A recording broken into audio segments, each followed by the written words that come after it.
pour ce nouveau séminaire donc de l'IRT System-X. Donc aujourd'hui, nous accueillons Gérard Lelanne qui va nous parler, on va dire, de véhicules automatiques, véhicules intelligents, circulation, etc. Donc sur des autoroutes, je vais lui laisser bien entendu la parole pour aborder le sujet.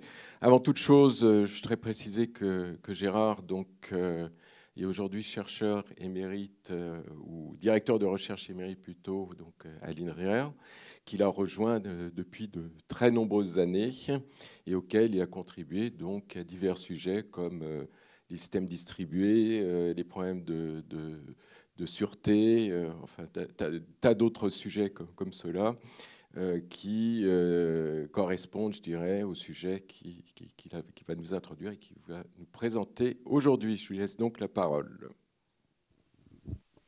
Merci Nicolas. Bienvenue à tous.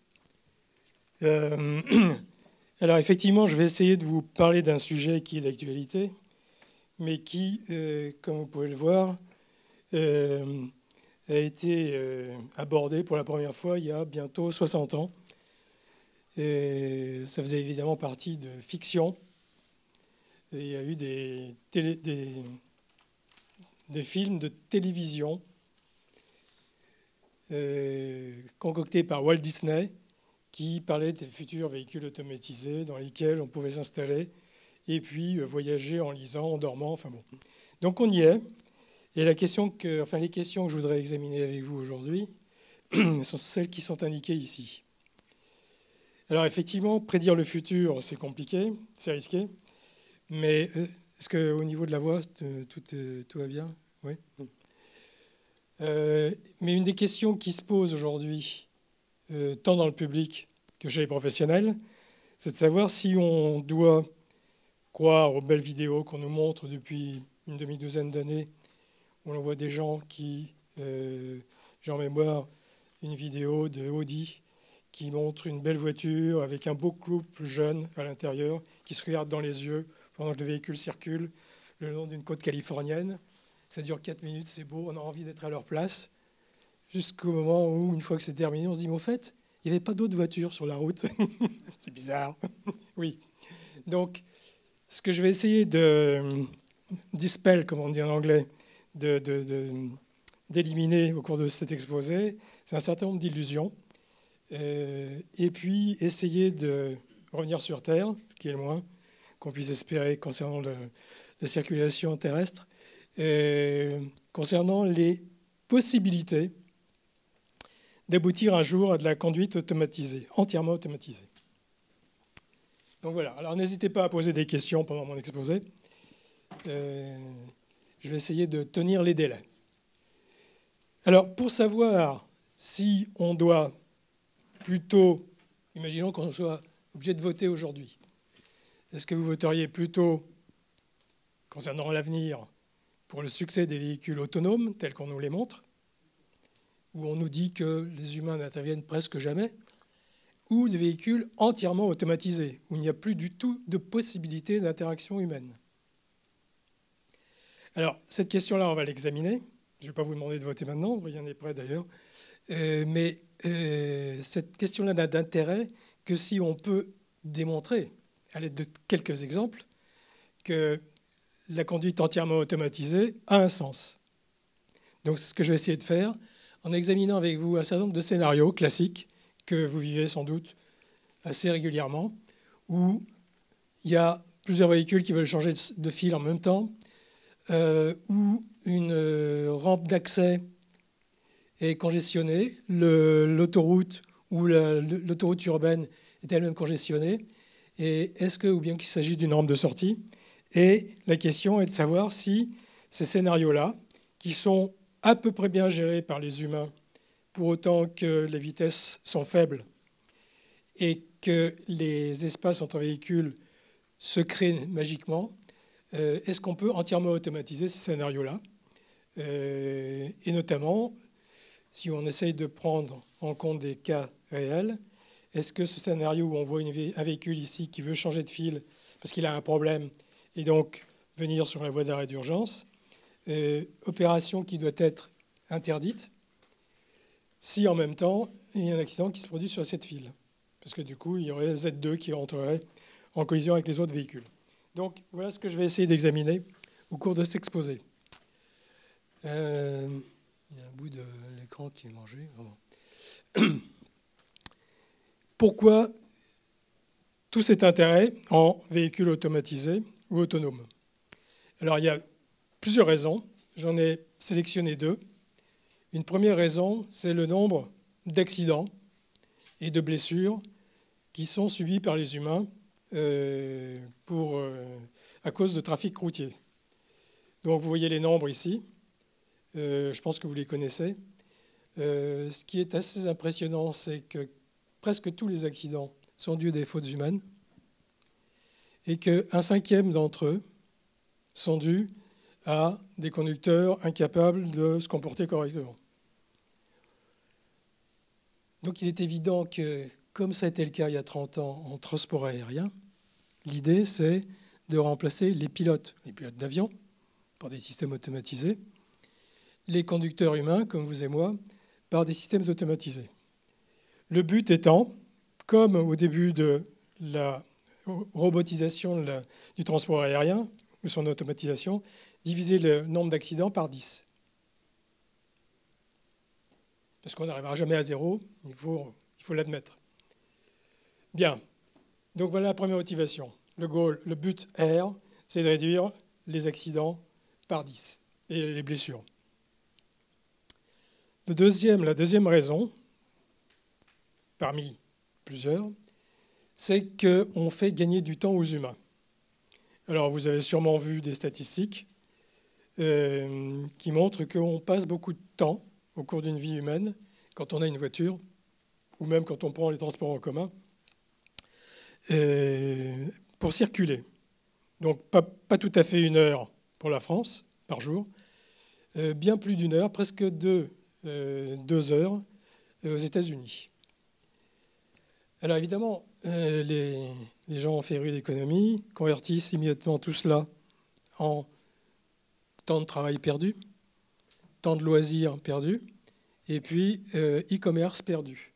Il est clair que si, au lieu de conduire, on vous permet de faire ce que vous voulez dans une voiture, y compris dormir, il y a des tas de compagnies qui ont tout de suite eu de très bonnes idées pour vous expliquer à quoi vous pourriez passer ce temps-là, au lieu de conduire. Et ce sont des motivations pas négligeables, puisque d'après plusieurs sources, on peut estimer qu'aux États-Unis, les gains potentiels, si les humains ne touchaient plus au volant pour se déplacer, il y a un marché potentiel de 5 trilliards par an aux États-Unis. Donc, prendre une partie de ce marché-là, c'est très intéressant. Donc, c'est le deuxième but, P, pour profit. Mais bien évidemment, pour atteindre les deux buts R et P, il faut pouvoir accomplir cet exploit. Plus aucune seconde de temps humain allouée à la conduite ou à superviser la conduite assurée par des automates embarqués. Est-ce que c'est faisable? Nous allons voir. Et pour ceux qui croient que c'est faisable, il y a deux approches. L'approche autonome, Google Car, que tout le monde connaît, j'imagine. Là, en fait, j'ai choisi, pour changer un peu, une voiture de Delphi qui est supposée avoir traversé les États-Unis de San Francisco à New York, sans intervention humaine. Vous le croyez si vous voulez. Si vous croyez cela, à ce moment-là, j'ai une proposition à faire. J'ai une maison dans le Nevada à vendre avec vue sur la mer. Et puis, il y a l'autre voiture de Google, qui est peut-être moins connue, la Koala, qui est la fameuse voiture sans pédale, sans volant, sans rien. Donc, même si vous voulez intervenir, ce n'est pas possible, il n'y a rien.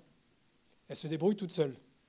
Bon, très récemment, on a appris que ce projet-là était plus ou moins mis de côté chez Google. Mais il n'empêche, les industriels continuent à s'intéresser à la conduite entièrement automatisée. Alors, quelles sont les différences entre les deux approches? Bien, les véhicules autonomes sont ceux, d'après ce qu'on nous dit, dans lesquels on peut faire ce qu'on veut presque tout le temps, nous, humains. Sauf qu'il est nécessaire d'intervenir, nous, humains, quand c'est nécessaire. Alors vous voyez que, dit comme ça paraît simple, mais en fait, c'est une véritable boîte de Pandore. Qu'est-ce que ça veut dire quand c'est nécessaire? Et ça, c'est représentatif d'une approche qu'on pourrait qualifier de progressive, qui consiste à rajouter des capabilities, des possibilités de plus en plus sophistiquées à ce que l'on a aujourd'hui. Quand on achète une voiture aujourd'hui, on a plein de fonctionnalités de services automatisés. Et plus on en rapproche, plus on va vers l'autonomie plus. Il n'est pas évident qu'on en soit là aujourd'hui, puisque dès 2011,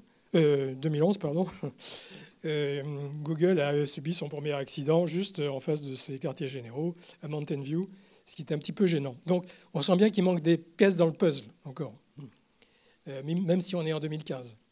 Et puis il y a l'autre approche qui est totalement disruptive, dont le grand archiprêtre est Chris Urmson de Google, qui a eu, lors d'une présentation à la conférence TED il y a 1 mois et demi, une phrase que j'ai trouvée très, très explicite. Il expliquait pourquoi il croyait à l'approche totalement automatisée, parce que même s'il s'entraîne tous les jours à sauter de plus en plus haut, il est probable qu'un jour, c'est impossible qu'il se mette à voler un jour.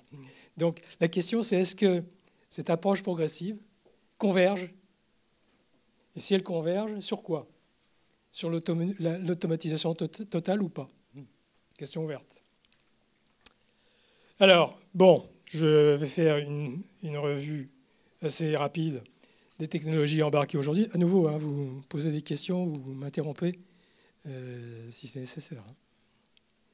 Donc aujourd'hui, les véhicules dits autonomes sont équipés de capteurs divers et variés, sophistiqués, qui lui permettent de, grosso modo, savoir ce qui se passe dans leur environnement immédiat.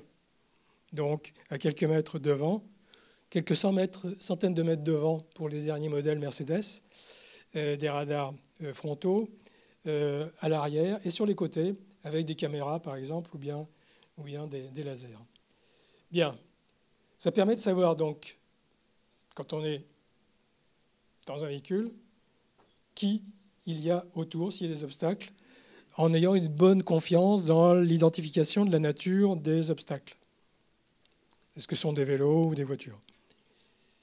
Et puis, ces technologies-là permettent de régler les manœuvres à risque de manière fine, c'est-à-dire lorsque j'essaie de m'insérer entre deux véhicules dans une file, les équipements en question me disent non, il n'y a pas assez de place, ou oui, ça y est, on peut y aller. Autre équipement archi connu, les récepteurs GPS ou autres technologies, en tout cas localisation spatio-temporelle, et puis les cartes numérisées. Et puis plus récemment, on commence à voir apparaître les communications radio entre véhicules de portée moyenne qui permettent d'échanger des informations en dehors de la ligne de vue. Ça veut dire non-line of sight, en dehors de la ligne de vue. Ce qui permet d'avoir des communications entre véhicules, même s'il y a des obstacles entre eux. Et ces technologies-là sont suffisamment avancées, dans la mesure où, d'ailleurs, il y a depuis plusieurs années des standards qui ont été échafaudés pour permettre justement les interactions compréhensives entre véhicules, donc standard du 3E aux États-Unis, standard de l'ETSI en Europe. Alors il faut bien savoir que quand on entend parler de connected cars ou de cooperative cars, il faut bien faire la distinction entre j'ai à bord de ma voiture des équipements qui me permettent d'être connecté à Internet. Ça, avec un smartphone, on l'a. Mais comme vous le savez, c'est fourni par les constructeurs automobiles maintenant. Faire la distinction avec l'autre type de communication, qui sont des communications strictement intervéhiculaires, dans lesquelles Internet n'intervient pas, et qui sont donc de portée limitée, qui sont sur des bandes de fréquences différentes de la 3G ou du Wi-Fi. J'ai rayé V2I, I voulant dire infrastructure, pour une raison très simple, c'est que je me place dans le cadre des autoroutes et des routes principales.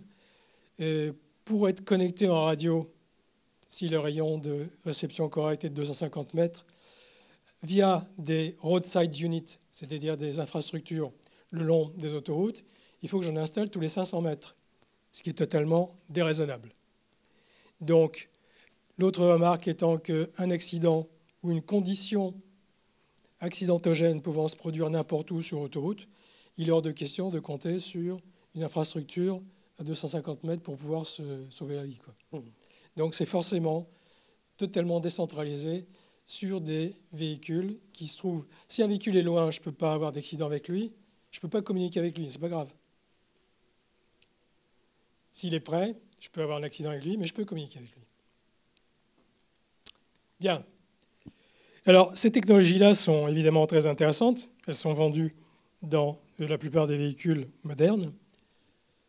Néanmoins, il ne faut pas se voiler la face.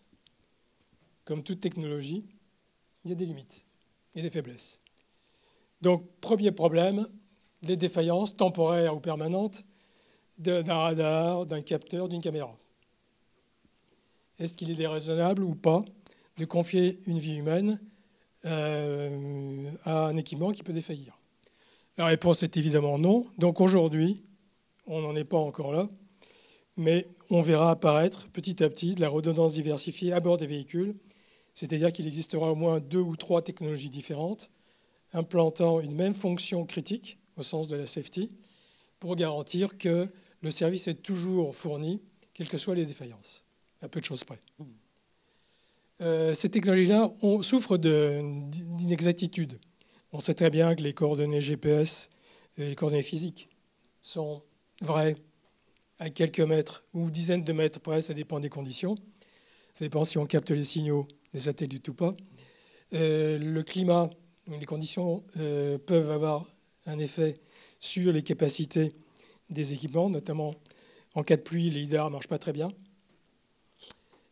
Par ailleurs, les communications radio, celles qui émergent actuellement, à propos desquelles on raconte pas mal de belles choses qui sont totalement injustifiées, ont un gros problème, c'est que les standards en question, donc les communications V2V au sens des standards actuels, les communications V2V futures seront basées sur d'autres solutions. Les solutions actuelles sont basées sur un protocole de niveau MAC, qui est CSMA-CA, qui, comme certains d'entre vous le savent, est un protocole aléatoire. Donc en gros, on joue au dé. Le problème est le suivant. Quand au moins 2 véhicules essayent d'envoyer un message en même temps sur le canal radio, ça brouille. C'est une collision, pas entre véhicules, entre messages radio. Et donc, rien n'est compréhensible. Donc, quand il y a des ex-aequo, il faut les départager. Et quand j'ai dit 2, ça peut être un grand nombre, notamment en cas de trafic dense. Eh bien, pour départager les ex-aequo, CSMA-CA est un algorithme qui est connu depuis très longtemps, depuis les débuts d'Ethernet, qui joue au dé, qui dit « Ah bon, eh ben, je vais voir, je fais rouler un dé et je vous dis, vous multipliez le temps d'attente standard par 4, et puis vous par 2. Alors si c'est comme ça que ça se joue au dé, les 2 contenders sont départagés. Ils vont réessayer à des instants différents. Il n'y aura pas répétition de collision. Par contre, il n'y a aucune raison d'imaginer que quand il y a une centaine de véhicules, au moins, sinon 200, à cause du rayon de portée radio sur une autoroute bien encombrée, il est hors de question de supposer que ça va passer du premier coup après un tirage de dés. Donc en fait, on sait très bien que les délais de transmission réussie sont représentés par des fonctions de type exponentiel, c'est-à-dire qu'elles divergent très rapidement. Et les délais garantis avec des communications V2V avec ce type de protocole ne sont pas des communications à délai garanti. Si vous essayez suffisamment longtemps avec un peu de chance, vous allez peut-être finir par y arriver. Sauf qu'à 108 km/h, en 1 seconde, vous faites 30 mètres, de quoi créer des accidents. Et donc, ces courbes-là sont absolument désastreuses pour ce type de protocole. Ceci étant, je suis scientifique, donc j'ai le droit de critiquer ma communauté. On trouve énormément de papiers aujourd'hui qui parlent de communication safety critical basée sur ce protocole, ce qui est une ineptie totale. Bien. Alors maintenant, après avoir examiné très rapidement un certain nombre de technologies, je vais mettre le projecteur sur la catégorisation des niveaux d'automatisation tels qu'ils ont été conçus par le consortium SAE, Automotive Engineering. Donc je passe rapidement. Voilà les niveaux 0, blablabla, jusqu'au niveau 5. Donc 0, il n'y a pas d'automatisation, c'est ce qu'on fait aujourd'hui. Le niveau 5, vous n'arrivez pas à lire, donc je vais le lire pour vous. Il y a plus tous les modes sont concernés, les modes de conduite. Et il est dit que le niveau 5, au sens SAE, c'est l'automatisation totale qui permet de se mouvoir dans des conditions de route, roadway, et environnementales qui sont gérées par un conducteur humain. Donc le niveau 5 d'automatisation, qui est le niveau ultime, c'est faire aussi bien que les humains. C'est problématique. D'abord, c'est pour toutes les conditions actuelles. Qu'est-ce qui prouve que dans 10 ans, les conditions ne vont pas changer? Par exemple, c'est un des 3 arguments pour l'automatisation que je n'ai pas cité, c'est davantage d'efficacité. Les voitures circulent de manière bien plus compacte, ça fait gagner du temps, il n'y a plus d'embouteillage grâce à la digitalisation, et donc ces conditions-là, qui sont les conditions futures, on ne les connaît pas aujourd'hui. Donc, se donner comme objectif ultime, ce que personne ne sait faire aujourd'hui, le niveau 5, ça pose un problème parce que ça veut dire en toute rigueur que c'est comme ce que vont faire les humains. Donc les futurs systèmes autonomes, dans le meilleur des cas, feront aussi bien que ce que font les humains aujourd'hui. Ah bon? Vous trouvez que les humains font bien? Il y a une espèce de contradiction. Donc réfléchissez à cette contradiction. C'est bien pour ça que la distinction est importante entre véhicules autonomes et véhicules entièrement automatisés. C'est que l'objectif de l'automatisation totale, dans la mesure où ça veut dire plus d'humains dans la boucle, les fameux 90% et les 20% d'alcoolisés disparaissent.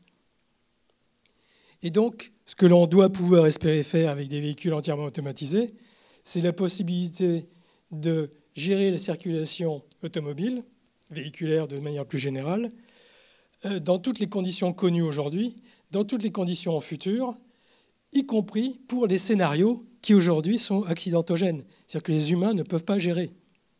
Sinon, ce n'est pas la peine. Alors si on reprend les grandeurs qui ont été citées préalablement, ça veut dire que si on vise le niveau 5 au sens SAE, véhicule autonome, on va atteindre un objectif qui est forcément inférieur à l'objectif R et l'objectif P. On peut estimer qu'on n'atteindra que la moitié. C'est simplement agréable. C'est juste pour vous donner une idée des calculs qu'il faudra faire plus finement ultérieurement. Ça veut donc dire que quand on passera des véhicules entièrement automatisés, si c'est faisable,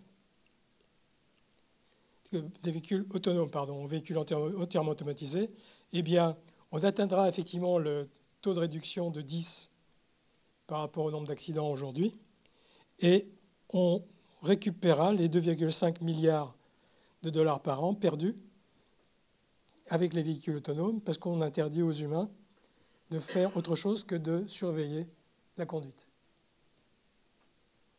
Donc voilà des motivations suffisantes pour un certain nombre d'acteurs.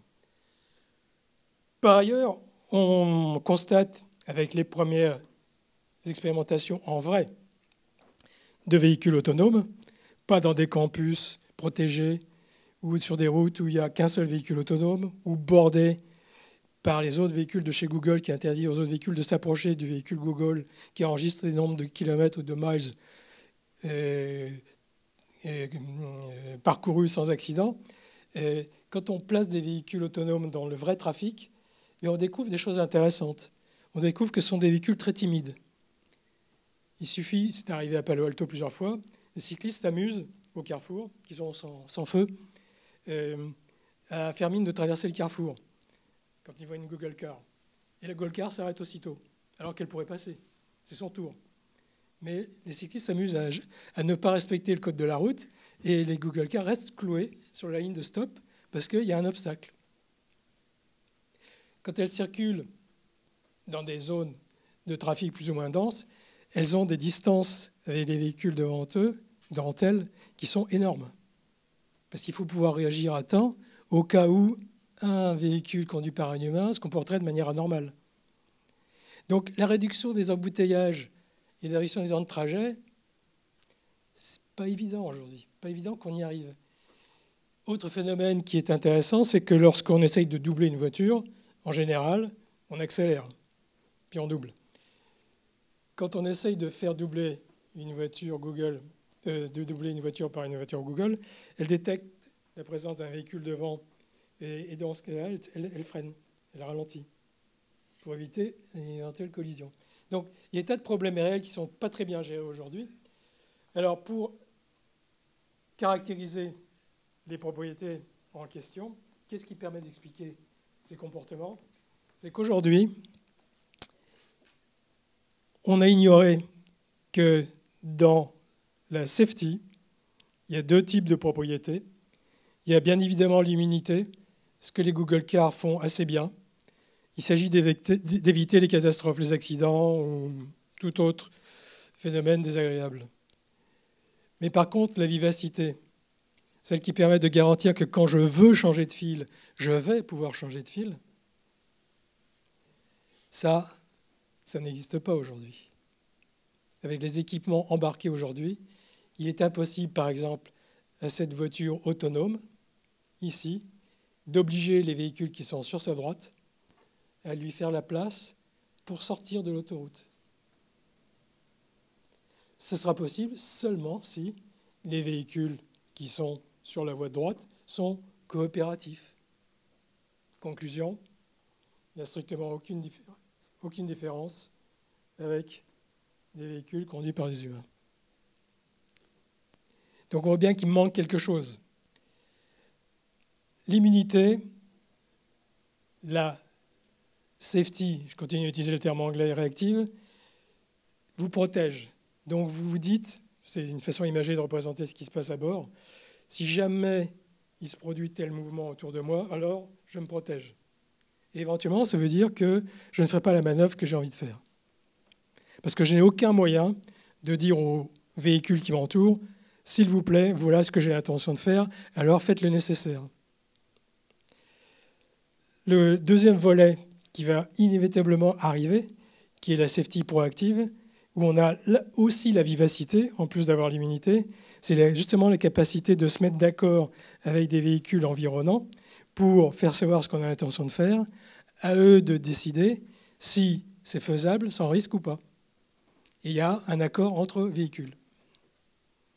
C'est exactement ce qui se passe avec la conduite humaine. Alors, avec cette planche, j'ai commencé à vous attirer votre attention sur le fait que le paradis des véhicules autonomes n'est peut-être pas encore de ce monde. Et c'est exactement ce à quoi conclut l'étude Gartner, qui est parue il n'y a pas très longtemps, qui établit qu'on est au sommet de la courbe de hype, en anglais, de mode plus ou moins surestimé des vertus ou de l'avènement des véhicules autonomes. Alors, depuis plusieurs années, vous avez vu comme moi toutes ces vidéos qui ont pour but de vous faire croire que ça y est, on s'installe dans les voitures autonomes et tout se passe bien. Ou alors, de temps en temps, bon, passons. Sauf que ce petit bémol, de temps en temps, commence à devenir en fait l'un des obstacles majeurs. Parce que derrière les acteurs qui sont impliqués dans la construction de ce système-là, il y a d'autres acteurs pour qui les vies humaines et l'argent comptent beaucoup, ce sont les compagnies d'assurance. Et puis aussi, tout ce qui est l'appareil législatif.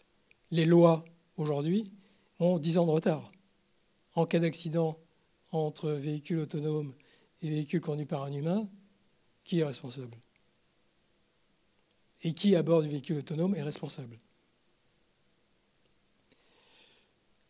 D'autre part, on est vraiment à la fin de l'époque des contes de fées, qui dure depuis une petite dizaine d'années, puisque Serge Brin, lui-même, co-président, co-CEO de Google, a annoncé très récemment que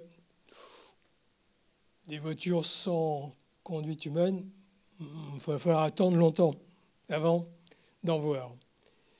Mais les véhicules self-driving, donc véhicules autonomes, peuvent aussi être conduits manuellement, bien que le but de Google reste toujours d'éliminer l'humain de la boucle de contrôle.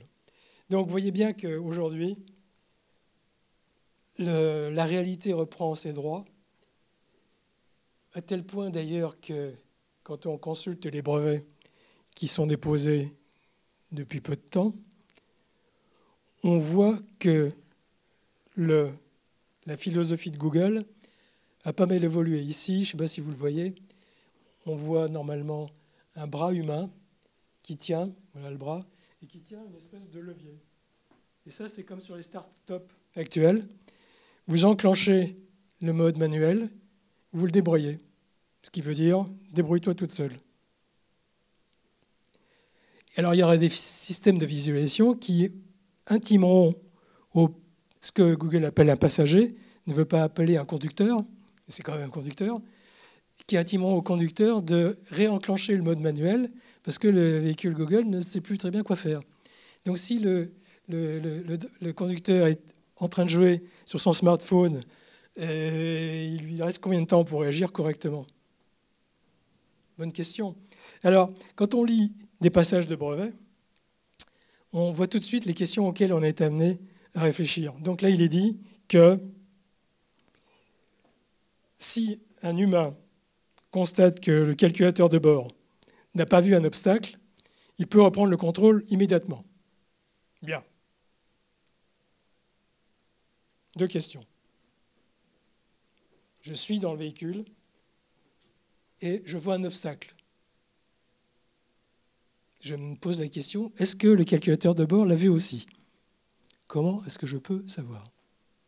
Parce que si on affiche sur l'écran le beau tableau que j'ai à côté de moi, sans arrêt des informations d'obstacles éventuels, je change de voiture. C'est invivable. Donc, la question, c'est comment puis-je savoir ce que c'est le calculateur ? Et deuxième question, imaginons que je sois un petit peu nerveux et que j'ai tendance à reprendre le contrôle manuellement et que se produit un accident. Il y a inspection de la boîte noire, parce qu'il y aura des boîtes noires, et on découvre que tout se passait bien. J'ai eu tort. J'aurais dû laisser faire. Donc en tant qu'humain, ces histoires-là me mettent assez mal à l'aise, parce que on me demande de résoudre des problèmes immédiats qui vont survenir à des fréquences assez mal connues, et pour lesquels je sens bien que si on me donne qu'une ou deux secondes, il y a de nombreux cas pour lesquels je serais incapable de faire ce travail-là. Il y a des études récentes qui ont été publiées par Stanford University qui prouvent qu'en dessous de 5 secondes, on ne peut pas demander à un humain de prendre conscience d'une situation inattendue, alors qu'il était en train de faire autre chose, de comprendre ce qui se passe et de prendre la bonne décision. Or, 5 secondes à 108 km/h, c'est 150 mètres de parcouru.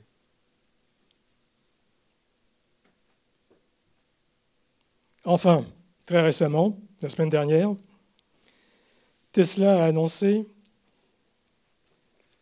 son nouveau logiciel d'autopilote pour lequel il a fait une mise à jour par voie aérienne. Donc vous avez un logiciel embarqué qui, on suppose, marche bien.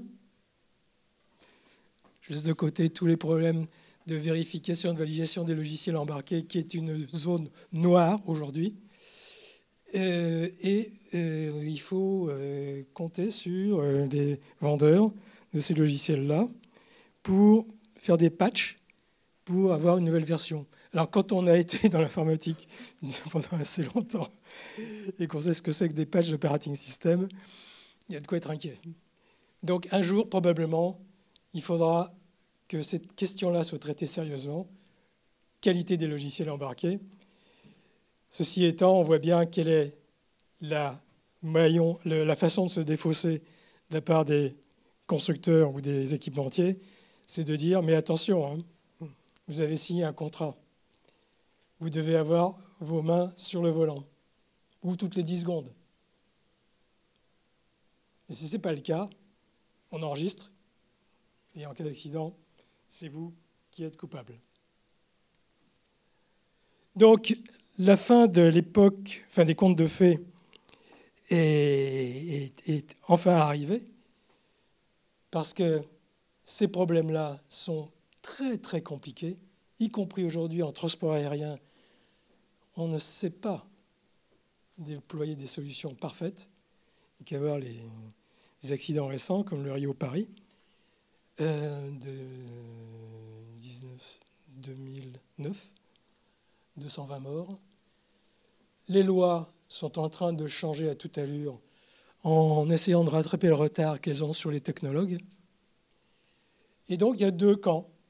Il y a les pro-véhicules autonomes qui disent « il est hors de question de prendre des risques financiers. On va favoriser les véhicules autonomes parce que ça veut dire qu'il y a toujours un humain dans la boucle. Et donc, ce sera facile de se défausser. Quand il y aura un accident, ce sera toujours à cause de l'humain. Il est là. » Et puis, par ailleurs, bon, l'intelligence artificielle, les algorithmes, faire mieux que l'intelligence humaine, c'est peu vraisemblable. Et puis, il y a le camp opposé qui dit « oui, mais attendez, vous vous coupez d'une population non négligeable. Il y a des gens qui ne peuvent pas ou qui n'ont pas le droit de conduire. » Ça représente de 20 à 25% de la population aux États-Unis. Des gens qui sont aveugles ou bien qui n'ont pas de permis ou qui sont trop âgés, ils ne devraient pas conduire. Ces gens-là, les véhicules autonomes, ça ne leur amène pas grand-chose, parce qu'ils sont encore moins capables de réagir dans les délais. Par ailleurs, vous avez vu les 2,5 milliards de dollars que vous perdez potentiellement chaque année en restant dans le camp des véhicules autonomes. Rejoignez-nous. Et puis, un jour viendra où les lois sont telles qu'on ne pourra plus systématiquement accuser les humains. Donc, tenons-nous prêts. Et puis, bien évidemment, restons leaders en termes de recherche et de développement en déposant des brevets et être le premier sur le marché le moment venu. Donc, vous savez bien qu'il y a des industriels pour lesquels c'est ceci qui est choisi, bien que déployant aujourd'hui ce genre de techno. Il ne faut pas être naïf. Donc, pas question de conclure, avant d'avoir montré que l'automatisation totale est possible. Alors, très rapidement, je vais passer sur cette planche pour vous faire comprendre que non seulement on est à la fin de l'époque des contes de fées, mais on est aussi à la fin d'une autre époque, qui est l'époque des véhicules. Du véhicule comme objet d'attention unique. Tous les travaux, pratiquement aujourd'hui, sont consacrés aux véhicules. Qu'est-ce qu'on met à bord et que fait-il? C'est comme il y a 40 ans, quand ce qui faisait l'objet de toutes les préoccupations des informaticiens, c'était le calculateur. Depuis ARPANET Internet, c'est-à-dire 30-40 ans, on sait que ce qui compte, c'est le réseau. C'est le web, c'est Internet, pas le calculateur. C'est exactement ce qui va se passer avec les véhicules, où on va enfin entrer dans l'époque des réseaux véhiculaires intelligents et découvrir que les vrais problèmes de safety sont ceux qui se posent au niveau des interactions entre véhicules. Alors bon, vous aurez peut-être les copies de ces planches-là. Je ne pense pas avoir le temps de tout voir, de tout balayer. Mais voilà les technologies qu'il va falloir prévoir d'installer dans les véhicules pour qu'ils puissent être dotés des capacités d'autonomie, d'automatisation totale. Et je vais essayer de vous montrer dans quelle mesure on peut gérer des scénarios critiques. Donc voilà un premier, il y en a 3. Premier scénario critique. Voilà 2 véhicules, X et Y, qui sont de part et d'autre d'un camion qui leur interdit de se voir mutuellement et qui tous les deux souhaitent doubler le camion, l'un par la droite, l'autre par la gauche, pour prendre la place qui est libre devant le camion. La question, c'est de savoir comment est-ce que ça va se passer. Alors avec des véhicules autonomes, il y a 3 possibilités. Soit ces manœuvres-là sont tentées à des instants différents, ça va bien se passer. Par contre, dans les 2 autres cas, les manœuvres sont tentées au même moment. Dans un premier cas, il y a détection d'une collision imminente. X et Y se retrouvent proches l'un de l'autre, détectent à temps qu'il y a collision et abortent leur tentative, donc reviennent dans leur fil. On a bien l'immunité, mais on n'a pas la vivacité. Puis il y a l'autre cas, qui probablement se produira à vitesse moyenne ou élevée, où les véhicules entament leur manœuvre et trop tard, il y a un choc. Parce que la détection se fait trop tard. Donc on voit bien que ces 2 scénarios-là sont assez probables. Autrement, il faut compter sur la chance pour les éviter. Donc il va falloir les résoudre. Mais on voit bien qu'il n'y a pas de solution avec des véhicules autonomes. Avec les véhicules totalement automatisés, dans la mesure où il y a interaction via communication radio entre les véhicules, eh bien, ça change complètement l'équation.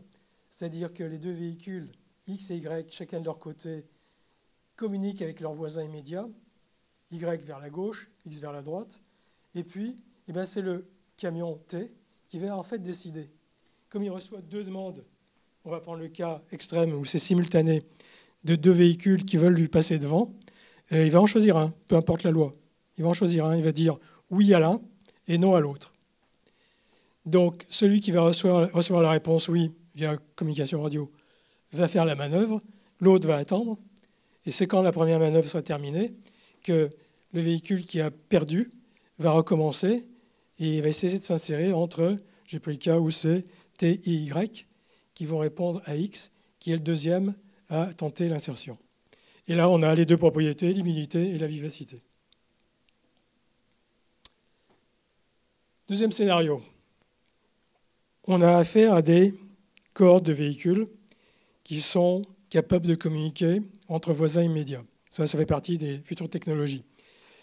Et, contrairement aux standards V2V qui font l'objet de normalisation actuellement, on voit bien que développer des technologies radio qui sont omnidirectionnelles, c'est-à-dire qui polluent les terres sur 360 degrés et qui portent à 250 mètres, ça n'a absolument aucun intérêt quand il s'agit de faire communiquer entre eux 2 véhicules qui se suivent. Donc inévitablement, il y aura des standards de communication entre voisins, neighbor to neighbor, pour les véhicules qui suivent les uns des autres sur une même voie. Avec ce genre de communication entre voisins, on est capable de disséminer de l'information à travers un string, une cohorte ou bien un platoon de véhicules. Il existe des algorithmes de dissémination de messages qui ont la vertu de garantir une borne supérieure d'accomplissement. C'est-à-dire que quand un véhicule transmet un message à travers toute la chaîne, le dernier reçoit le message au bout d'un temps qui est connu à l'avance. Si on connaît N, le nombre de véhicules à traverser. F est une variable qui tient compte de l'existence de pertes de messages, ce qui est très souvent ignoré dans la plupart des papiers que j'ai vus. Et voilà ce qu'on obtient. On obtient des résultats intéressants numériquement, où l'on montre qu'avec des messages qui mettent 1 milliseconde à être transmis, eh bien, on fait connaître à tous les véhicules qui circulent les uns des autres dans un string ou dans une cohorte, on leur fait reconnaître l'information en un délai qui est inférieur à 90 millisecondes. Ça veut dire que si les véhicules roulent vite, 108 km/h, ils bougent de 2,7 m avant d'avoir connaissance de la même information, en présence de perte de messages. 6 pertes de messages en cours de route. C'est la moitié de la taille d'un véhicule moyen. On est dans les conditions de safety. Parce qu'en plus, dans le message en question, qui est diffusé, on donne le temps universel auquel il faut appliquer une certaine mesure. Par exemple, changer de vitesse. Donc on élimine toute des phénomènes d'accordéon qui créent de l'instabilité dans les strings, qui a fait l'objet de nombreux papiers par les roboticiens. Le problème est réglé. Deuxième vertu, c'est qu'on peut diffuser la topologie, la connaissance topologique d'une cohorte. C'est-à-dire qu'on a une suite de triplets qui représentent le véhicule numéro 1, l'espacement qu'il a avec le véhicule qui est devant lui, comme c'est le numéro 1, il n'y a pas. Et voilà la longueur du véhicule, 5 mètres. Véhicule numéro 2, dans la cohorte ou dans la suite, il a un espacement de 6 avec son prédécesseur et il est de taille 9 mètres, etc. etc. Ça, c'est une connaissance qui va être très utile dans ce scénario-là, dans le troisième scénario. Je vais passer sur le scénario B pour vous expliquer que dans la vie réelle, les problèmes sont compliqués. Par exemple, ce véhicule veut changer de fil, mais malheureusement, sur cette file-là, un peu plus loin, se produit un accident qui n'est pas visible du véhicule Z qui veut changer de fil. Donc, très rapidement, si on a affaire à des véhicules autonomes, comme il n'y a pas de ligne de vue, le véhicule autonome va demander à ces deux voisins-là de leur faire une place pour changer de fil. Ils vont être d'accord. Et c'est seulement après que le freinage brutal va leur parvenir avec un risque de collision. C'est-à-dire que Z se trouve aplati entre P et Q. C'est un petit peu gênant, dans la mesure où on peut éviter ce genre de scénario accidentel, dans la mesure où, si on utilise un algorithme de dissémination, eh bien, on voit que l'information qui est envoyée par les véhicules accidentés va circuler en 28 millisecondes dans l'exemple numérique qui est montré ici.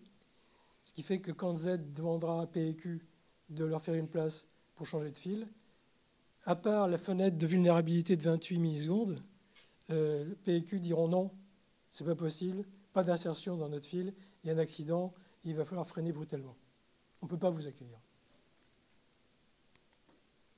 Dernier scénario,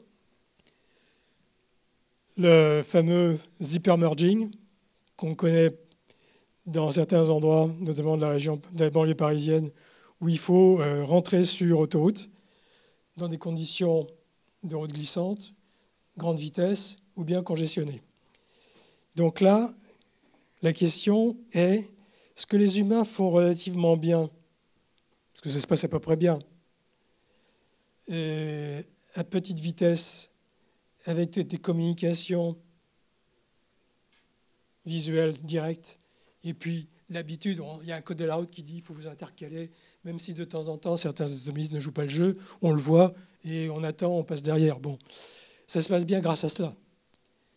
La question, c'est est-ce qu'on peut automatiser ce genre de scénario? C'est pareil compliqué. Aujourd'hui, avec les solutions autonomes, la réponse est non. Pourquoi? Bien, ou bien j'utilise les connaissances radar, lidar, etc., donc mes perceptions en ligne de vue, et là, dans des conditions, déjà je triche, parce que je me mets dans les conditions en ligne de vue. Le problème que j'ai posé, c'est en dehors des conditions de ligne de vue. Mais bon, admettons, même si je me donne cette possibilité de voir le voisinage, et il n'est pas du tout évident qu'à vitesse élevée, je réagisse, je détecte à temps, et donc, dans le pire des cas, il y a accident. Dans le meilleur des cas, il y a des accélérations brutales. Ce qui est à éviter, pour des tas de raisons. Si j'utilise les communications en V2V, portée radio 250 mètres, omnidirectionnelle, je dois prévoir de faire je n'ai pas dit ce que c'était, un three-way uncheck, c'est-à-dire coordination entre véhicules voisins sur des files adjacentes. Eh bien, je dois faire cette opération-là par chaque véhicule entrant. Vous imaginez la congestion du canal radio, ce qui veut dire que les fameuses courbes que j'ai montrées tout à l'heure, elles réapparaissent. C'est-à-dire qu'on a des délais non bornés. Et donc ces technologies-là sont d'aucune utilité pour le scénario C, celui que je suis en train de vous montrer.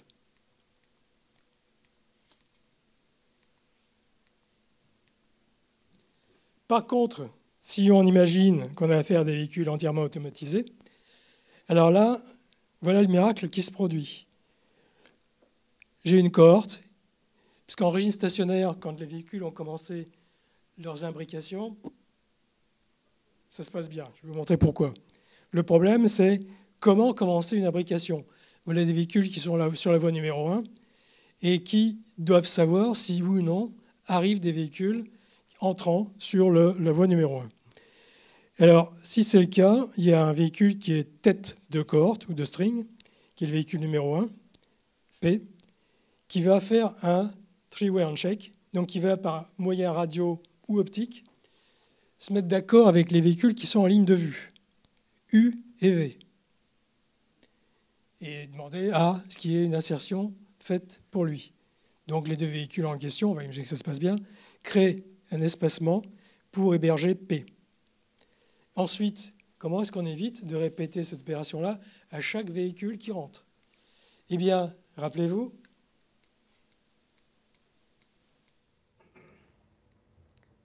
la connaissance de topologie de cohorte.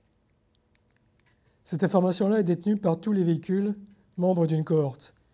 Donc, quand ce véhicule-là s'insère entre U et V, il diffuse vers les véhicules qui suivent la topologie de la cohorte dont il est issu, dont il est leader en fait.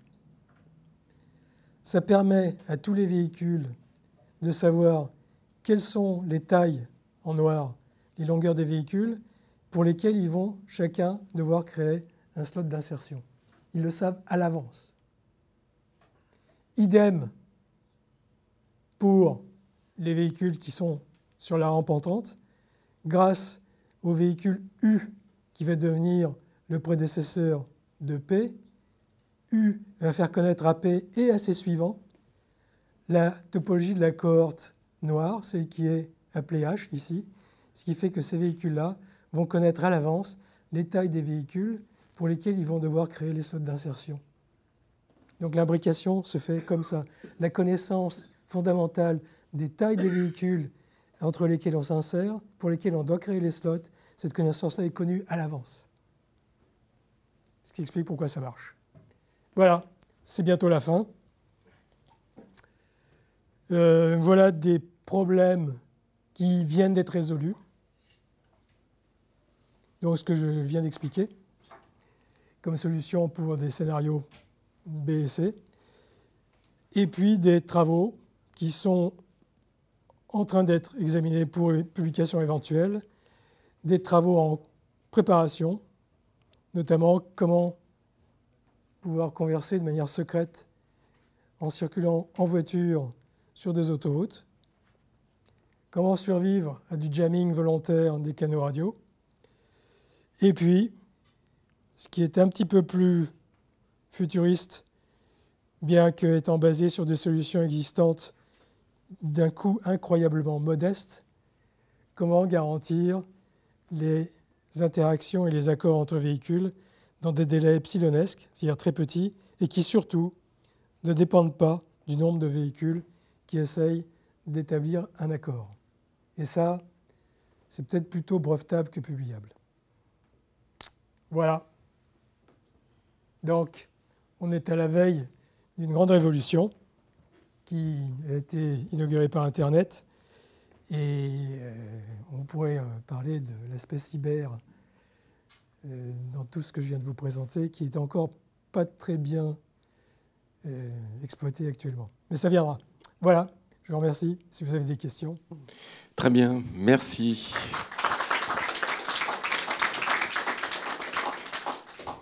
Merci Gérard. Alors, on va passer effectivement aux questions.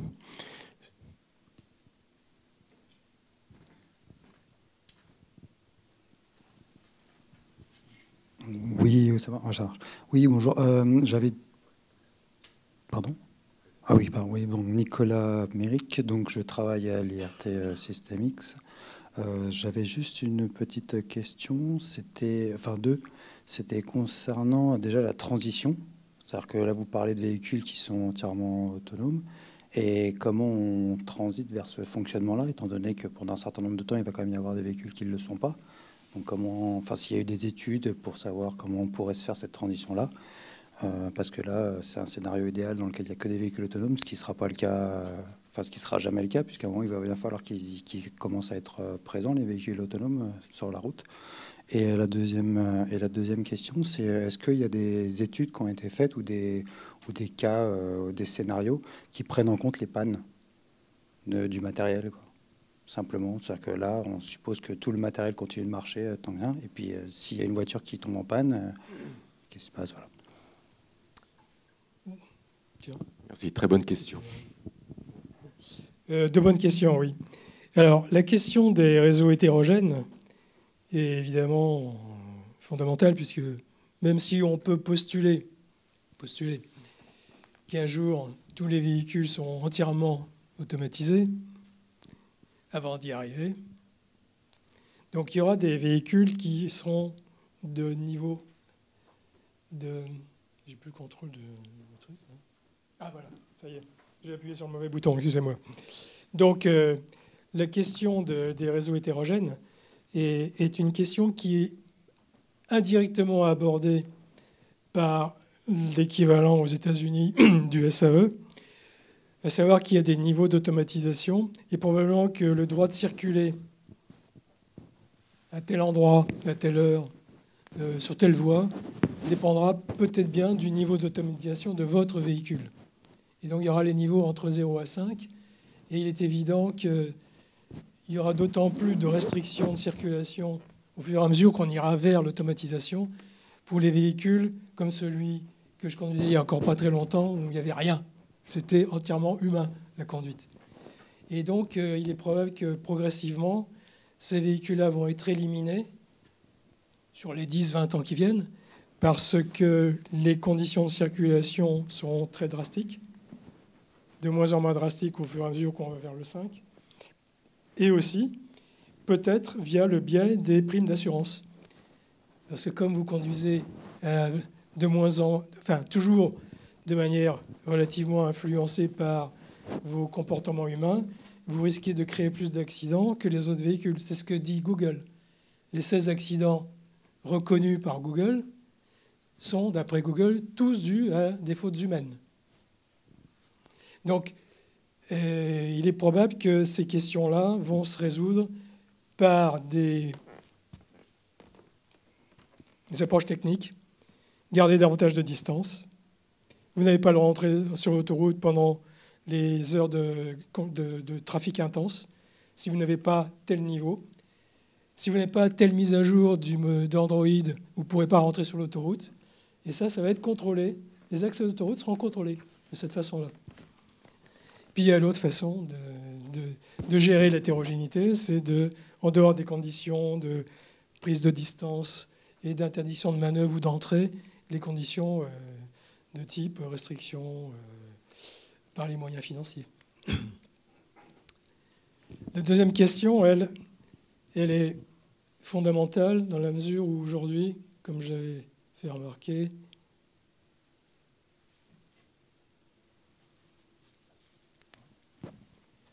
on vit dangereusement. Parce qu'effectivement, à part la multiplication de radars sur les derniers modèles Mercedes et autres véhicules, il y a un radar qui voit à 30 mètres, un autre à 60 et un autre à 200. À part ce genre de diversification-là, il n'y a pas de diversification, à part le type des capteurs qui sont embarqués. Donc on peut supposer qu'il y a une certaine diversification et donc de redondance via la fusion de données obtenues via ces différents moyens qui permettent de démontrer, formellement ou pas, la question est posée, que si mon lidar ne marche pas, les autres équipements que j'ai à bord me permettront de savoir ce qui se passe. Mais de toute façon, c'est clair que c'est vers cette diversification-là qu'on ira, notamment pour les communications radio, tout basé pour les communications qui sont dites critiques sur une seule technologie, c'est totalement déraisonnable. Il suffit qu'il y ait un fou avec un brouilleur radio situé le long de l'autoroute pour qu'il y ait un accident mais gigantesque. 300 voitures embouties. Donc on ne peut pas compter pour tout ce qui est safety critical sur une seule technologie radio. idem pour les communications optiques, il y aura forcément recours à un deuxième type de technologie, notamment les technologies de communication entre voisins. Pourquoi? Parce que, imaginons qu'on brouille les communications omnidirectionnelles sur 250 mètres. Pour brouiller des communications directionnelles de portée de 20 mètres avec des antennes d'ouverture de 30 degrés, il faut être juste à côté. C'est-à-dire, si moi je veux être brouilleur de communication radio, je suis obligé de me dénoncer. Je suis obligé d'être à côté des véhicules pour lesquels je veux interdire la communication radio. Donc c'est un bon moyen d'avoir un backup, un autre moyen de coordonner le comportement des véhicules lorsque les communications omnidirectionnelles radio ne marchent plus. Juste 2 petits exemples. Alors je ne réponds pas à toutes les questions que vous pouvez vous poser qui sont légitimes, hein, mais vous avez raison, c'est dans cette direction-là qu'on ira, de toute façon. Diversification des technologies embarquées. Bien. D'autres questions ?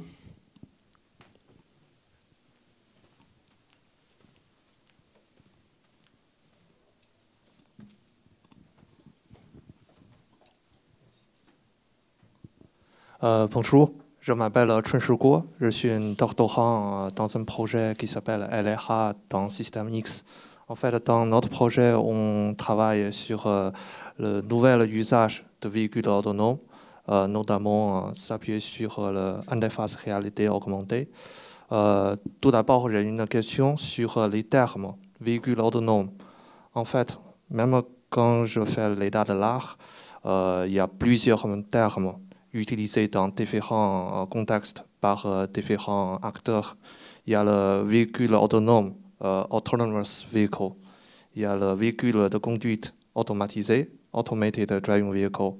Et pour Google, il utilise toujours self-driving vehicle. Et dans votre slide, vous utilisez AU. Tout d'abord, je ne sais pas, U représente quel terme. Et après, vous avez aussi Full AU, AU Level 5. Et vous citez aussi Google Car. Donc, la première question, quelles sont les différences entre ces termes que vous avez utilisés? Parce qu'à la fin, j'ai un peu perdu. Il y a de quoi être perdu. Vous avez raison, il y a une utilisation de termes divers et variés qui est totalement confuse. Et au tout début, quand je me suis intéressé à ce domaine, j'étais moi-même placé devant une difficulté. Je ne savais pas trop quoi utiliser comme terme.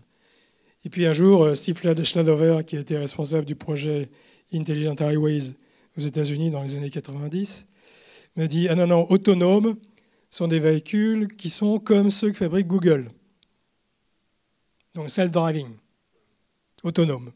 Ils se débrouillent tout seuls, ils observent leur environnement et ils se protègent. Mais ils n'ont aucun moyen d'interagir proactivement avec les autres véhicules pour leur dire « S'il vous plaît, poussez-vous », pour simplifier. Et Steve Schladover m'a dit, je suis allé voir Google plusieurs fois, parce qu'il était à Berkeley, c'est pas très loin de Mountain View, pour leur dire, mais les communications radio entre véhicules, c'est fondamental. Vous êtes en train de vous cornériser, de vous mettre dans une voie sans issue. Et Google ne veut pas, jusqu'à présent en tout cas, changer d'avis. Ils veulent vendre leur technologie qui est basée sur le postulat, pas de communication radio. Alors, ceci ne veut pas dire que, pour moi, la différence entre self-driving autonomous, au sens Google, et fully automated, au sens où je l'ai défini, ce qui est donné ici, c'est la même chose. Je pense qu'il n'est pas nécessaire ni suffisant de supposer qu'il y a des communications radio ou optiques entre véhicules pour obtenir l'automatisation complète. C'est-à-dire que, plus directement, la grande distinction entre autonomie au sens Google. Et automatisation complète, c'est y a-t-il un humain ou pas dans la boucle? C'est tout simple. C'est la seule distinction. Et dès l'instant où on dit de temps en temps, on aura besoin d'une supervision humaine, on est là. Full AU, c'est jamais d'intervention humaine. Est-ce que c'est faisable? J'ai montré très vite que sur 3 scénarios, non seulement c'est possible, mais en plus on peut faire mieux que ce que peuvent faire les humains aujourd'hui.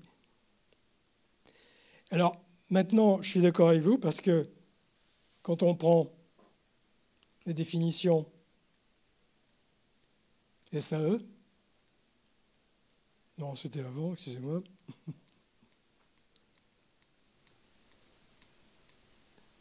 Eh bien, SAE utilise le terme de automation et non pas autonomie. Donc vous avez raison. Les termes sont utilisés de manière artistique. Donc au sein de SAE, on a jugé qu'il fallait plutôt dire driving automation plutôt que driving autonomy. Alors que, comme j'ai expliqué, même le niveau le plus élevé, pour moi, ce n'est pas l'automation, c'est de l'autonomie. Parce qu'il y a toujours les humains. On dit, on fait aussi bien que les humains.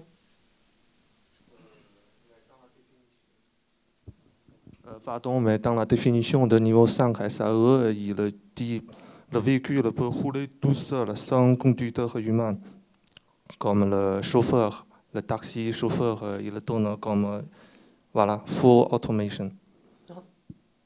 Non, justement, si on lit exactement ce qui est écrit là, il n'y a pas écrit que c'est sans humain. Il est écrit qu'un véhicule de niveau 5 sera capable de se comporter dans toutes les conditions qui aujourd'hui sont gérées par les humains. Oui, c'est qu'une page dans ce texte. Après, il y a l'explication et dans cette partie, il donne l'exemple, quel exemple correspond à niveau 5. Et là, il donne l'exemple comme taxi, chauffeur automatique sans conducteur humain. Alors, effectivement c'est de l'ubérisation, ça. Hein. Effectivement, il y a ce genre d'exemple, sauf que le détail qui compte, c'est que faire du taxi totalement automatisé en ville, dans des conditions de trafic urbain, c'est peut-être possible, aujourd'hui j'en doute, mais c'est ce que vise le niveau 5. C'est un exemple futur. Mais on voit bien que c'est un sous-cas particulier de ce qui est écrit. Ce qui est écrit ici, c'est pour toutes les conditions de circulation routière et tous les environnements, c'est-à-dire autoroute, campagne, tout. Donc, ces ambiguïtés subsistent. Oui. Est-ce qu'il y a d'autres questions? François.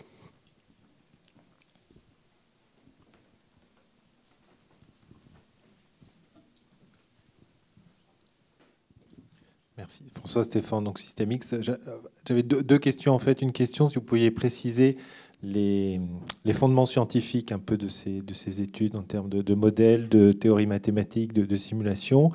Et derrière, comment vous considérez un peu tout ce qui est autour? Alors, vous n'avez pas voulu utiliser le terme intelligence artificielle, mais tous les progrès scientifiques en ce moment sur le traitement de la donnée, de l'analyse prédictive, dont on dit qu'elle devrait impacter fortement la conduite autonome des véhicules. Les constructeurs y travaillent en tout cas. Donc, quelle est votre vue là-dessus?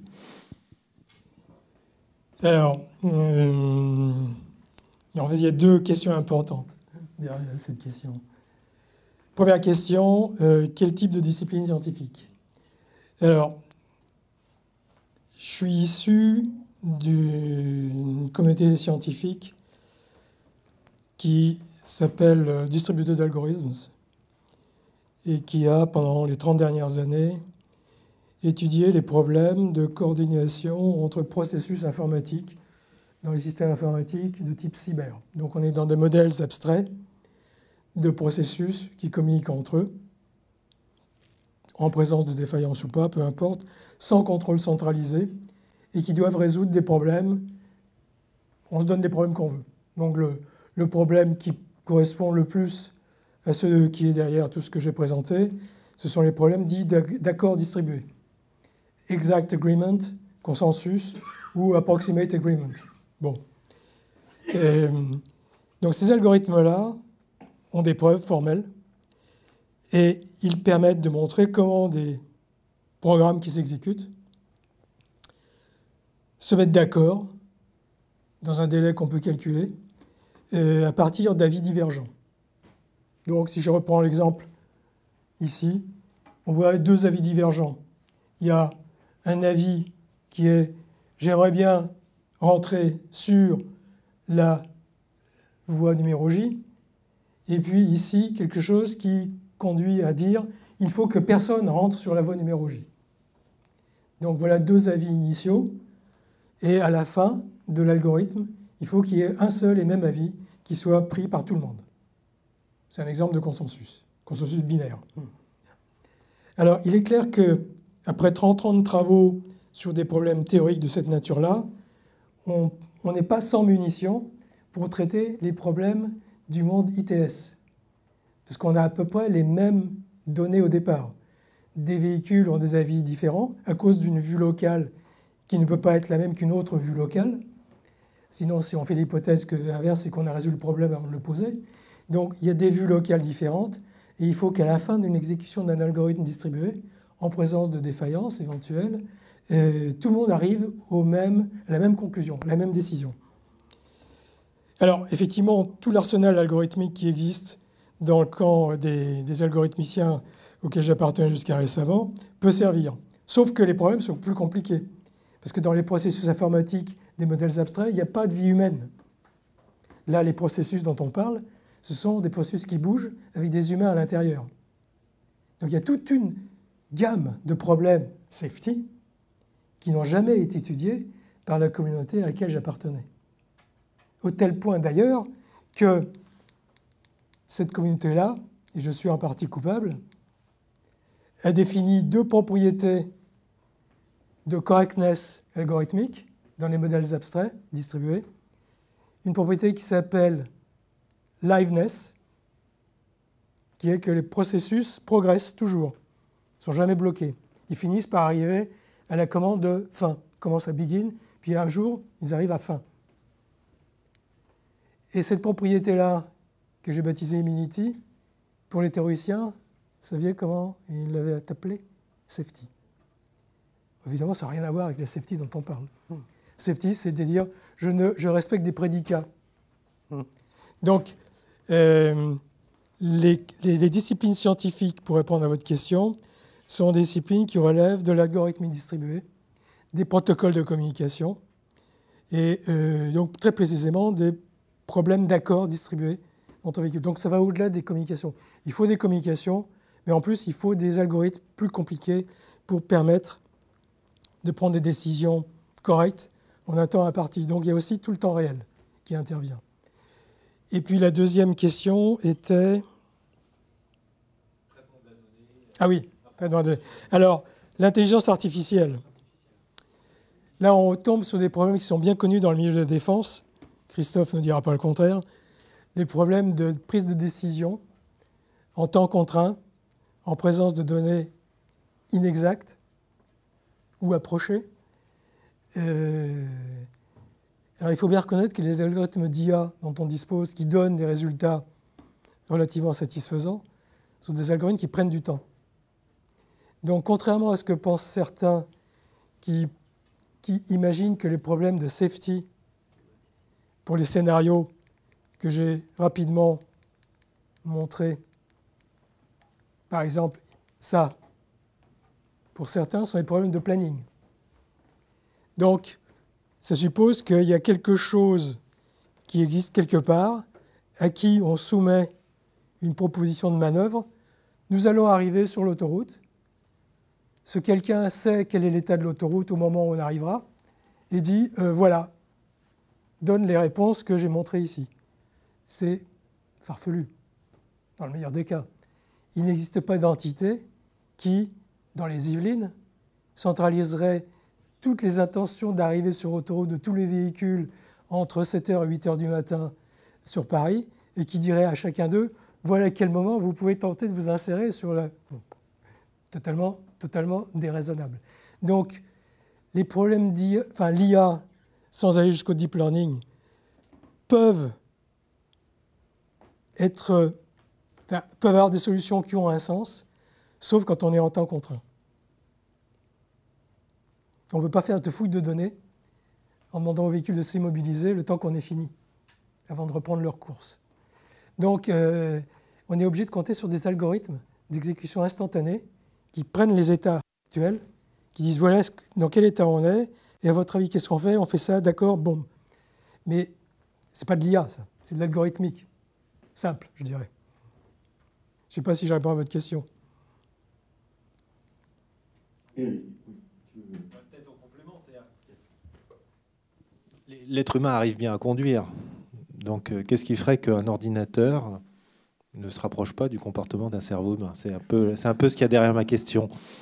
Ah oui, c'est celle que je n'ai pas montrée. Est-ce qu'on arrivera à digitaliser cette chose-là? Je me garderai bien de répondre.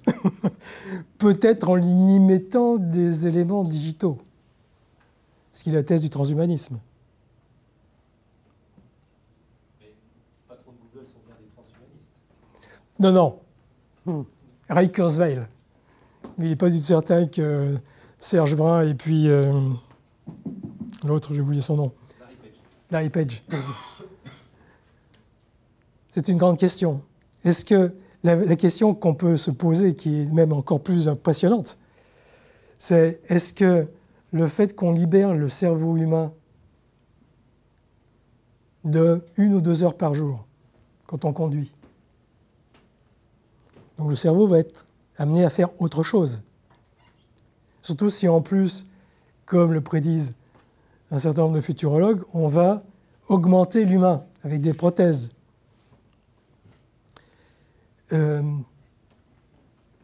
Quelle va être l'évolution du genre humain mis dans ces nouvelles conditions? Parce qu'il faut bien reconnaître que depuis pas mal de temps, l'humain a beaucoup évolué.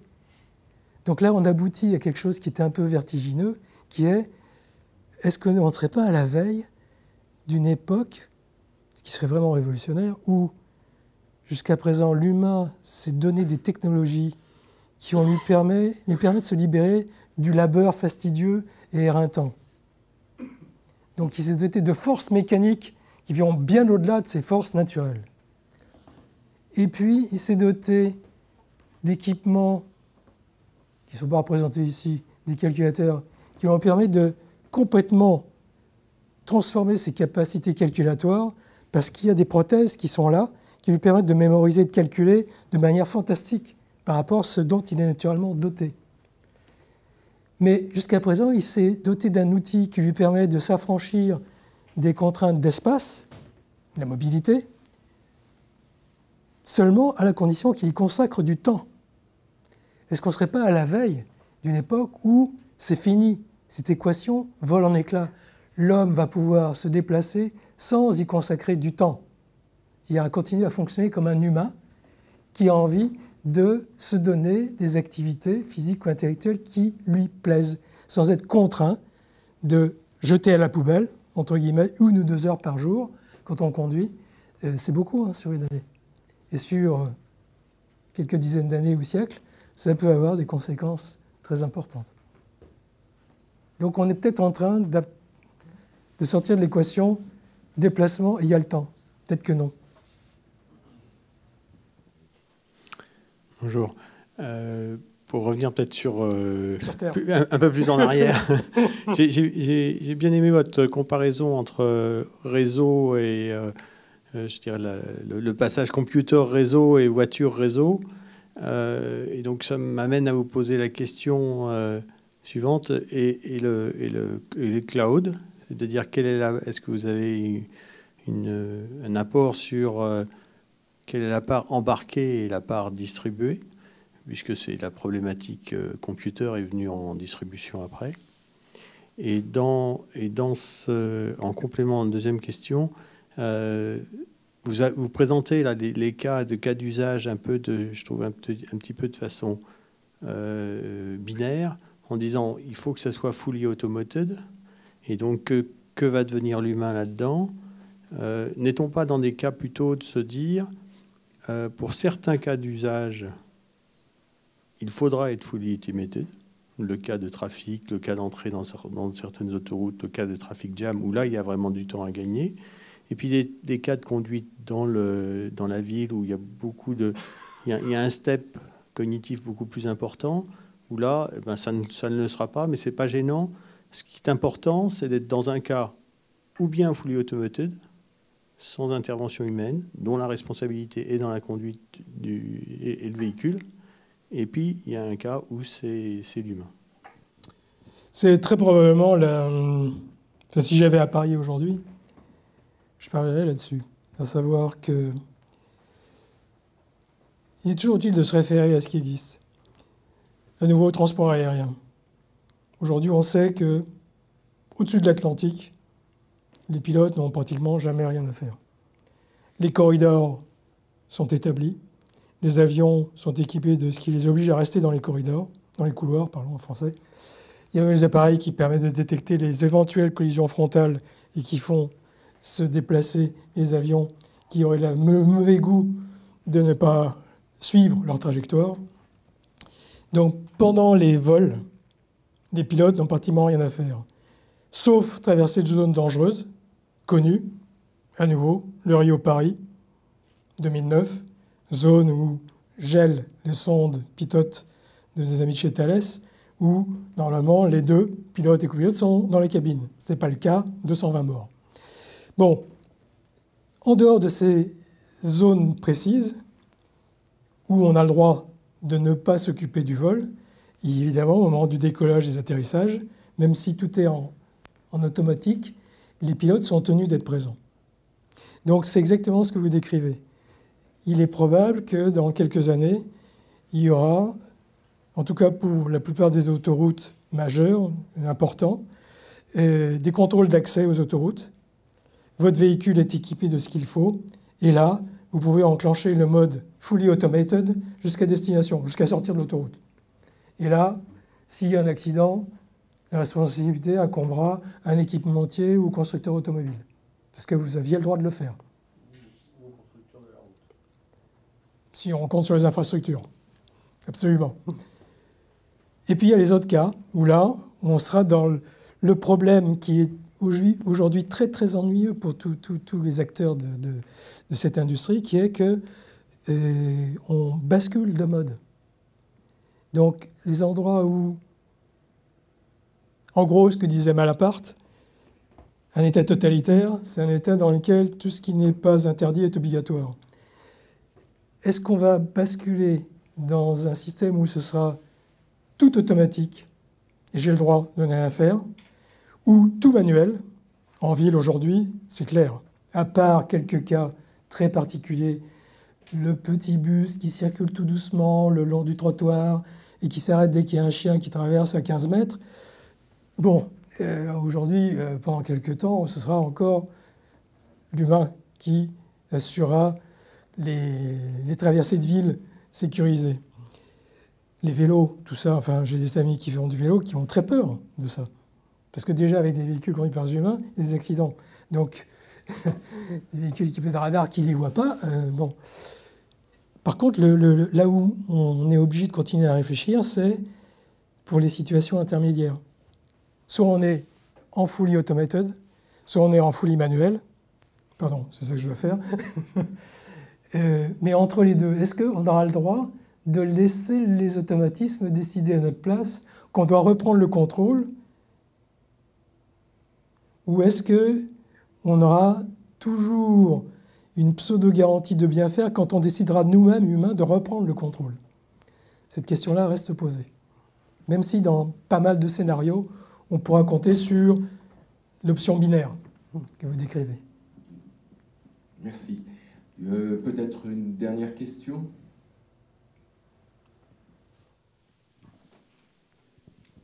Jacob Poeginger aussi, IRT System X.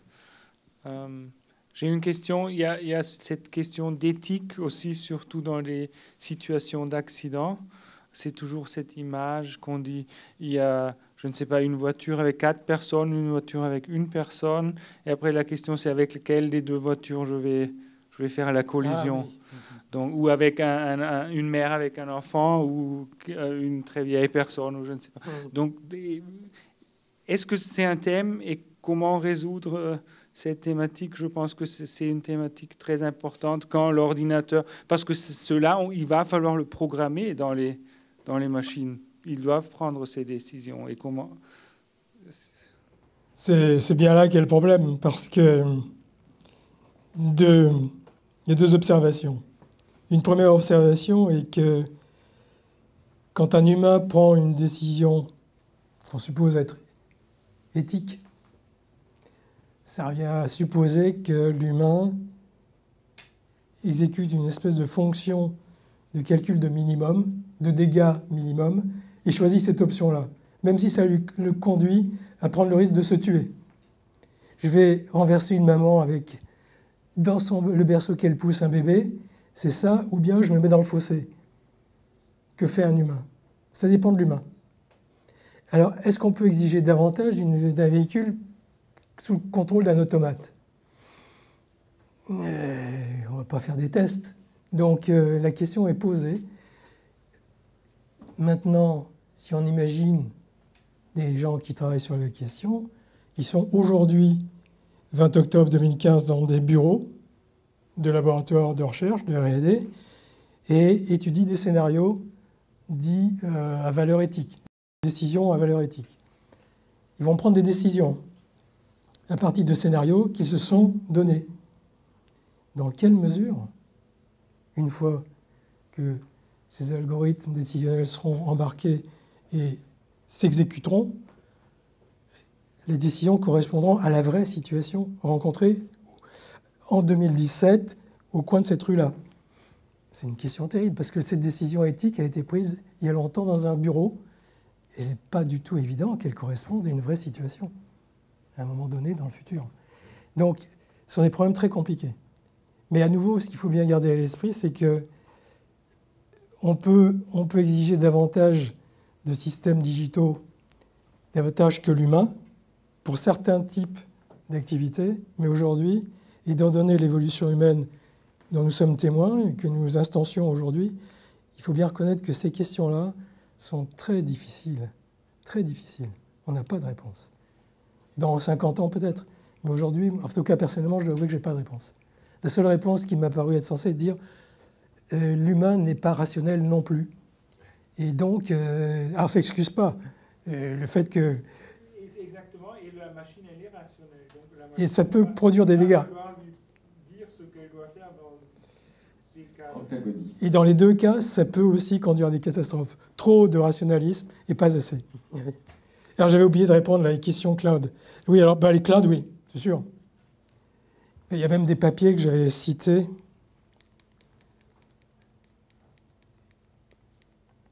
Pas des papiers, mais des travaux.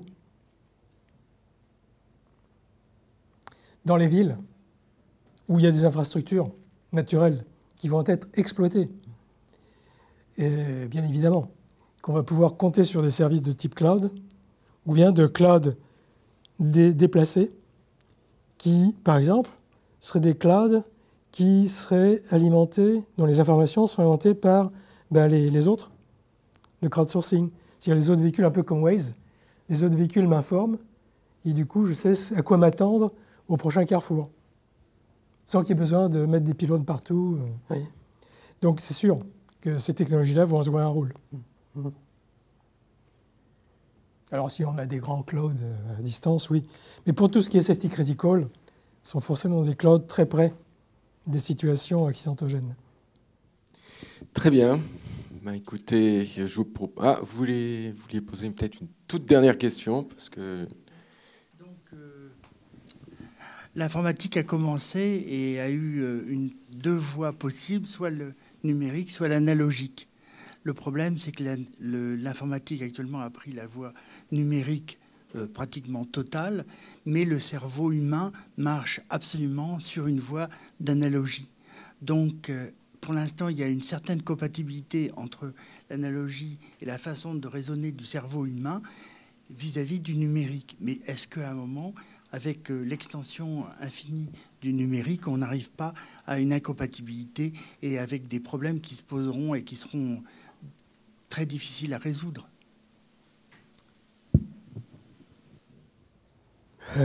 C'est une question avec un énorme recul et peut-être un projecteur énorme sur le futur. Bon, il est évident que avec le numérique, on a réussi à accomplir ce qu'on appelle des progrès, continuons à appeler ça des progrès, qui ne permettaient pas l'analogique. On sait qu'il y a des défauts. Pour prendre un exemple tout simple, il est vrai que la capture de son et sa restitution en continu que permettait le vinyle, l'analogique, donne une qualité de son bien meilleure que la discrétisation grâce à des techniques digitales. Tous les musiciens le savent. Donc, on n'y gagne pas tout le temps sur tous les plans. Mais l'analogique sur le quoi serait basé le cerveau, très probablement, comme le reste du fonctionnement humain. Est-ce qu'il est possible de reproduire de manière numérique les fonctions analogiques? Je ne sais pas. Est-ce qu'à l'inverse, l'analogique va pouvoir rattraper son retard dans certains domaines sur le digital? Je ne sais pas. Et il est bien possible que les réponses viennent de ce qui est appelé hybridation, c'est-à-dire du mariage forcé entre de la matière vivante et puis des circuits intégrés. Pour donner des exemples très précis, il y a des gens, il y a une dizaine d'années déjà, qui sont amusés à mettre ensemble des matières vivantes de type escargot avec des circuits intégrés pour faire accomplir au tissu escargot des fonctions analogiques qu'il était impossible de reproduire avec une précision et une vitesse équivalentes en numérique. Donc est-ce qu'on ne va pas vers ce qui était appelé l'augmenté chez les transhumanistes, où on dote l'humain de capacités ou de prothèses numériques qui vont permettre d'augmenter ou de modifier son comportement analogique, et en même temps, apprenant sur, j'ai pris le cerveau, mais n'importe quoi d'autre, mieux connaître le fonctionnement analogique de ces équipements naturels de l'humain et pouvoir, in fine, les reconstruire de manière purement digitale. Ça, c'est une question qui va bien au-delà de ce modeste... C'est presque de la science-fiction, ce que vous nous racontez, là. Ah ben, il y a des gens qui sont très, très convaincus que la singularité est proche. Bien, je vous propose d'arrêter. Il y a un petit café qui vous attend à l'extérieur et prochain séminaire dans 2 semaines. Très bien. Merci à nouveau.